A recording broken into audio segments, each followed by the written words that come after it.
শেখ হাসিনার রায় মৃত্যুদণ্ডের সাজা দেয়ায় অসন্তোষ জানিয়েছে জাতিসংঘ। সংবাদ বিজ্ঞপ্তিতে সংস্থাটির মানবাধিকার বিষয়ক হাই কমিশনারের মুখপাত্র এই মন্তব্য করেন। That is not peace. That is not justice. That is not in accordance with international law, and that is not acceptable. বাংলাদেশের সাবেক প্রধানমন্ত্রী ও আওয়ামী লীগ সভাপতি শেখ হাসিনার বিরুদ্ধে ঘোষিত মৃত্যুদণ্ডের রায় আন্তর্জাতিক অঙ্গনে বিস্তর আলোড়ন সৃষ্টি করেছে।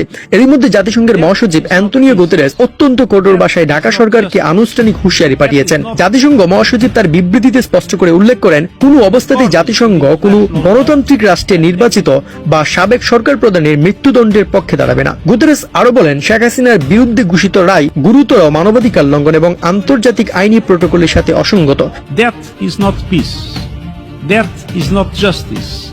That is not in accordance with international law, and that is not. তিনি অভ্যন্তরীণভাবে বাংলাদেশের সরকার প্রধান প্রফেসর ডক্টর মোহাম্মদ ইউনূসকে উদ্দেশ্য করে জানান, এই রায়ের প্রক্রিয়া, তদন্ত, সাক্ষ্য প্রমাণ উপস্থাপন এবং বিচার পদ্ধতি জাতিসংঘের মানদণ্ডের সঙ্গে সামঞ্জস্যপূর্ণ নয়। জাতিসংঘ আরো দাবি করে, যে সকল আইনজীবী আইসিটি ট্রাইব্যুনালে শেখ হাসিনার মামলা পরিচালনা করেছেন এবং যাদের যুক্তির ভিত্তিতে এই রায় ঘোষিত হয়েছে, তারা সবাই এই বিচারের অনিয়মের অংশীদার। মহাসচিব আরো উল্লেখ করেন, যেখানে স্বচ্ছ প্রমাণ, গ্রহণযোগ্য সাক্ষ্য বা আন্তর্জাতিক মানবাধিকার মূল্যায়ন নেই, সেখানে মৃত্যুদণ্ড কার্যকর একটি অপরিবর্তনীয় অপরাধ।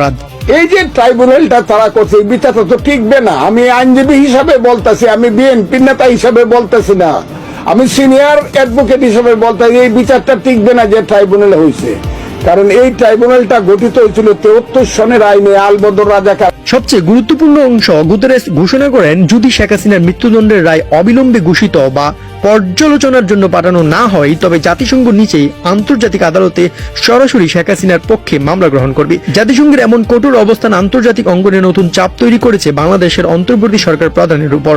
রাজনৈতিক বিশ্লেষকদের মতে জাতিসংঘের এই হুঁশিয়ারি শুধু রায় নয়, বাংলাদেশের সামগ্রিক রাজনৈতিক পরিস্থিতি, বিচার ব্যবস্থার বৈধতা এবং আন্তর্জাতিক সম্পর্ক সবকিছুকে নতুন করে চাপে ফেলেছে।